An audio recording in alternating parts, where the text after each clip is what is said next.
Good day, and today I'm going to explain the Marpol Annex 1, 2, and 3. So, Marpol Annex 1 is the regulation for the prevention of pollution by oil.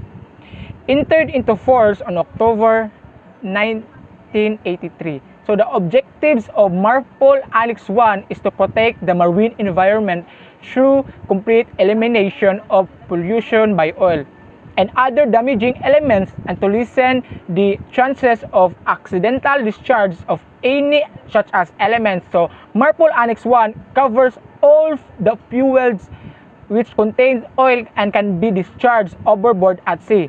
Under the Marpol Annex 1, the following equipment should be in good working condition, adequate, calibrated, maintained, and fully functional with appropriate spares presence on board at all times, and it is required all ships. So number 1 is oil filtering equipment. The second is 15 ppm alarm arrangements. Third one is standard discharge of connection. So the special area that are discharging under Marpol Annex 1 is the Mediterranean Sea, the Baltic Sea, the Black Sea, the Red Sea, the Gulf area, the Gulfs of Aden, Antarctic Sea, Northwest European waters, Oman area of the Arabian Sea. The 10 is the Southern South Africa water. So the survey under Marpol Annex 1 is every ship with 400 gross tonnage and above, and all tanker ships of 150 gross tonnage and above must be subjected to following survey. So the first one is the initial survey, the second one is the annual survey, the third one is the intermediate survey, the fourth is the renewal survey, the fifth is the additional survey, and the sixth is conditional assessment scheme. So oil record book are the important documents which needs to carried on board ship under the Marpol Annex 1. So on vessel 400 gross tonnage and above, other than oil tanker and oil tanker ship of 150 gross tonnage and above. So the ORB contains the following necessary information like name and IMO number of the ship. Second one is gross tonnage of the ship. The third one is owner's details. Number 4 is official number. The fifth is the period of usage. So the equipment under Marpol Annex 1 is the oil separator, oily water separator. So this is equipment specific to the marine industry, which is used to separate the oil from water. So it only allows the effluent of less than 15 ppm to get discharged out at sea. So Marpol Annex 2 is the regulation for the control of pollution of binocuous liquid substance in bulk. So it entered into force on October 2, 1983.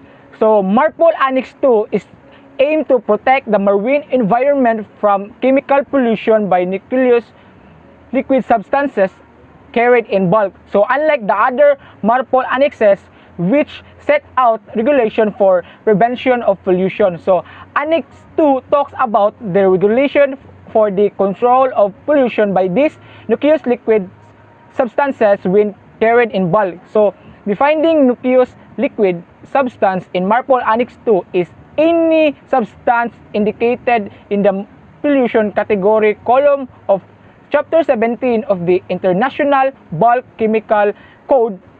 So nucleus liquid substances, or NLS, are divided into 4 categories, which are the category X, category Y, category Z, and the other substances. So the first one is the category X. So nucleus liquid substances which is if discharged into the seas from tank cleaning or deballasting operations are deemed to present a major hazard to either marine resources and justify the prohibition of the discharge into the marine environment. So the next category, which is the Y. So nucleus substances present a hazard to either marine resources or human health or cause harm to amenities or other legitimate uses of the sea, and justify a limitation to quality and quantity of the discharge into marine environments.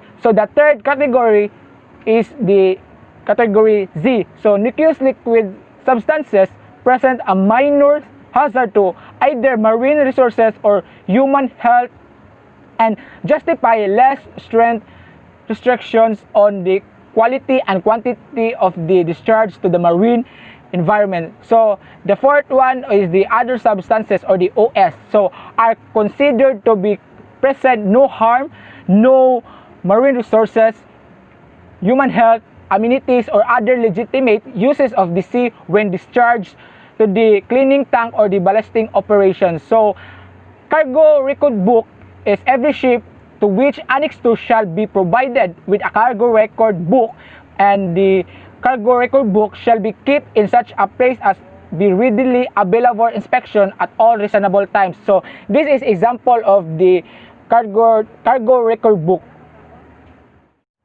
So the last annex that I explained is the Marpol Annex 3. So it contains regulation which included requirements on packaging, marking, labeling, documentation, storage, and quantity limitation. So Marpol Annex 3 aims to prevent or minimize pollution of the marine environment by harmful substances in package form or freight containers, portable tanks, or road and rail tank wagons, or the other form of containment specified in the schedule for harmful substances in the International Maritime Dangerous Goods, or the IMDG code. So Marpol Annex 3 is divided into 8 regulations.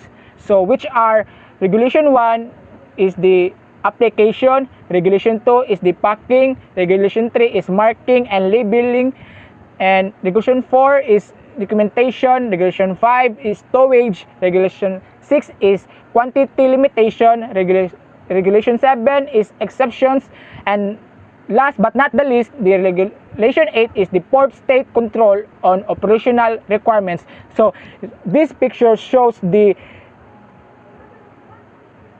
dangerous goods by marking and labeling. So thank you and God bless.